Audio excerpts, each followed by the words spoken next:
పశ్చిమ గోదావరి జిల్లా ఉండి నియోజకవర్గంలో టీడీపీ కార్యాలయ ప్రారంభ కార్యక్రమం నిర్వహించారు. ఈ కార్యక్రమానికి ముఖ్య అతిథిగా హాజరైన టీడీపీ మాజీ ఎమ్మెల్యే వేటుకూరి వెంకట శివరామరాజు కార్యాలయాన్ని ప్రారంభించారు. ట్రస్ట్ ద్వారా ఉండి ప్రజలకు చేసిన సేవా కార్యక్రమాలే తనను 2009-2014లో గెలిపించాయని గుర్తు చేశారు. వచ్చే సార్వత్రిక ఎన్నికల్లో ఉండి నియోజకవర్గం నుంచి ఎమ్మెల్యే అభ్యర్థిగా పోటీలో ఉంటానంటున్న మాజీ ఎమ్మెల్యే వెంకట శివరామరాజుతో మా ప్రతినిధి బ్రహ్మేంద్ర ఫేస్ టు ఫేస్. మరో 2 నెలల్లో సార్వత్రిక ఎన్నికలు రానున్నాయి. రాజకీయ నాయకులు ఎవరు ఎత్తులు వారు వేస్తున్నారు, వారికి టికెట్ వస్తుందా రాదా అన్న సందిగ్ధంలో ఎవరికి వారి ప్రచారంలో కూడా మొదటగా ఉండాలని ముందంజ వేస్తున్నారు. ప్రస్తుతం పశ్చిమ గోదావరి జిల్లా ఉండి కాన్స్టిట్యున్సీ మాజీ ఎమ్మెల్యే వేటుకూరి శివరామరాజు గారు మనతో ఉన్నారు. సార్, ముందుగా ఇప్పుడు ఏ విధంగా మీరు అడుగులు పడుతున్నాయి, టికెట్ వస్తుందా? ఖచ్చితంగా 24 సార్వత్రిక ఎన్నికలకు సంబంధించి టీడీపీ అభ్యర్థిగా నేను పోటీ చేయబోతున్నాను. పార్టీ ఆశీస్సులు, అదే అధిష్టానం ఆశీస్సులు ఉంటాయి. వారి ఆదేశాలతోటి ఖచ్చితంగా నేను ఎమ్మెల్యేగా ఉండి నియోజకవర్గం టీడీపీ ఎమ్మెల్యేగా కంటెస్ట్ చేయబోతున్నాను. సార్, అలాగే మీరు 2009లోను 2014లోను టీడీపీ తరఫున మీరు ఎమ్మెల్యేగా గెలుపొందారు. మూడోసారి 2019లో మీరే హ్యాట్రిక్ కొట్టి విధానంలో ముందుకెళ్దాం అనుకున్నారు. కానీ అధినాయకుడితో మీరు ఎంపీగా వెళ్ళారు, అక్కడ ఓటమి చెందారు. దాన్ని ఏ విధంగా మీరు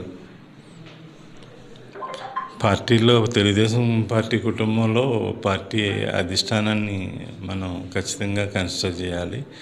ఆ రోజు నన్ను పార్టీ ఆదేశించింది. పార్టీ ఆదేశానుసారం అధిష్టానం బాబు గారి ఆదేశానుసారం నేను ఎంపీ కింద వెళ్ళాను. దురదృష్టం కొద్దీ ఓటమి పాలయ్యాను. ఈరోజు నా మీద గెలిచిన రఘురామకృష్ణరాజు గారు ఇప్పుడు ఈరోజు మళ్ళీ మా అలయన్స్లో ఆయన ఎంపీ అభ్యర్థి కింద ఉంటున్నారు. కాబట్టి నేను ఉండి నియోజకవర్గాన్ని ఆశిస్తున్నాను. ఉండి నియోజకవర్గం అధిష్టానం నాకు కేటాయిస్తుందని ఆశాభావంతో ఎదురు చూస్తున్నాను. ఇప్పుడు అధినాయకుడు ఏ విధంగా మిమ్మల్ని బేరీజ్ వేసుకుంటారు అంటే, ఇప్పుడు ఆల్రెడీ మీరు ఉండిలో సేవా కార్యక్రమాలు, సేవా చారిటబుల్ ట్రస్ట్ తరపున ఎన్నో సేవా కార్యక్రమాలు కూడా చేశారు. ఇప్పుడు టికెట్ ఆశించడంలో ఇప్పుడు ప్రస్తుత ఎమ్మెల్యే రామరాజు గారు కూడా ఉన్నారు. దీన్ని ఏ విధంగా చూడవచ్చు? నా మెరిట్స్ అయితే నేను సేవ బాగా చేశాను, అట్లాగే నియోజకవర్గాన్ని బాగా అభివృద్ధి చేశాను. ప్రజలందరూ కూడా నన్ను కోరుకుంటున్నారు. నియోజకవర్గ రైతాంగానికి కానీ, యువతకి కానీ, మహిళా అభ్యున్నతికి కానీ పాటుపడిన వ్యక్తిగా ఖచ్చితంగా ఉండి నియోజకవర్గ ప్రజలందరూ నాకు ఆశీస్సులు ఇచ్చే పరిస్థితి ఉంది. కాబట్టి అధిష్టానం కూడా అదే రీతిలో బలమైన అభ్యర్థిగా, ఏదైతే నిజాయితీతోటి నిబద్ధతతోటి పనిచేసిన వ్యక్తిగా నాకు ఖచ్చితంగా అధిష్టానం ఆశీస్సులు ఇస్తుందని చెప్పి నేను ఎదురు చూస్తూ ఉన్నాను. ఇప్పుడు ఇటు జనసేన టీడీపీ పొత్తుని, ఇటు అధిష్టానమైన జగన్, అటు నుంచి అటు మంత్రులు కూడా రకరకాలుగా చెప్తున్నారు ఇది ఎంతో కాలం నిలవదని. అలాగే మొన్న భీమిల్లో జరిగిన సభలో కూడా ఈ క్యారియేచర్ల కింద బాక్సింగ్లో పెట్టడం చంద్రబాబు నాయుడు, ఇటు పవన్ కళ్యాణ్, దీన్ని ఏ విధంగా చూడొచ్చు అంటారు? ఇప్పుడు రాజకీయ పరిస్థితి ఏ విధంగా ముందుకెళ్తుంది అంటున్నారు? ఖచ్చితంగా మంచి అండర్స్టాండింగ్ తోటే టీడీపీ జనసేన అలయన్స్ వెళ్తుంది. అది చంద్రబాబు నాయుడు గారు కానీ, పవన్ కళ్యాణ్ గారు కానీ పక్క ప్రణాళికతోటి ఒక సీటు కూడా మనం మిస్ అవ్వకూడదు, అన్నీ గెలవాలి అనే పక్క ఆలోచనతోటి వెళ్తున్నారు. ఖచ్చితంగా ఎక్కడ పొరపాటు అనేది జరగదు. అలాగే ఓట్ షేరింగ్లో కూడా ఇక్కడ ఫీల్డ్లో కూడా ఇబ్బంది ఉండదు. గ్రౌండ్ మీద కూడా తెలుగుదేశం కార్యకర్తలు, క్యాడరు పవన్ కళ్యాణ్ గారి మీద అభిమానంతో, గౌరవంతో ఉన్నారు. అట్లాగే పవన్ కళ్యాణ్ గారు కూడా మన టీడీపీ సమర్థవంతమైన నాయకత్వం ఉంది. అట్లాగే క్యాడర్ కూడా మంచి క్యాడర్ ఉంది. కాబట్టి సమిష్టిగా మనం ముందెళ్ళి ఈ దుర్మార్గపు ప్రభుత్వాన్ని కోల్దేయాలి, ప్రజల పక్షాన నిలబడి పేదరికం లేని సమాజం నిర్మించాలని చెప్పి చంద్రబాబు నాయుడు గారు, పవన్ కళ్యాణ్ గారు ఆకాంక్షతో వెళ్తున్నారు.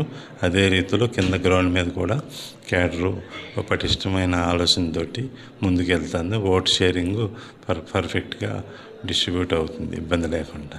ఇప్పుడు అలాగే ఉండి అంటేనే ఇప్పుడు ఆంధ్రప్రదేశ్లో ఒక హాట్ టాపిక్గా ఉంది. ఇప్పుడు రేపు ఎవరికి టికెట్ ఇచ్చినా, అటు రామరాజుకి కానీ ఇటు మీకు కానీ, దాన్ని ఏ విధంగా మీరు సంయుక్తంగా ముందుకెళ్దాం అనుకుంటున్నారు? పార్టీ ఆదేశం ఇస్తుంది కదా, పార్టీ ఆదేశానుసారం నడుచుకుంటాము. అందులో ఇబ్బంది ఏమీ లేదు. ముందు మీ ప్రణాళిక ఏ విధంగా ఉండబోతుంది? పార్టీ మ్యాండేట్ అనౌన్స్ చేసిన వెంటనే పక్కాగా ప్రజల్లోకి వెళ్ళి, ఆల్రెడీ ప్రజలందరూ ప్రభుత్వాన్ని కూలదోయటానికి, జగన్ ఇంటికి పంపడానికి సిద్ధంగా ఉన్నారు. అదే రీతిలో మమ్మల్ని ఆదరించి గౌరవించడానికి ప్రజలు సిద్ధంగా ఉన్నారు, కేడర్ కూడా సన్నద్ధులే ఉన్నారు. ఖచ్చితంగా ఫీల్డ్లో ఇమ్మీడియట్గా మూమెంట్ స్టార్ట్ అవుతుంది. ఇది ఉండి మాజీ ఎమ్మెల్యే శివరామరాజు గారు చెప్పేది.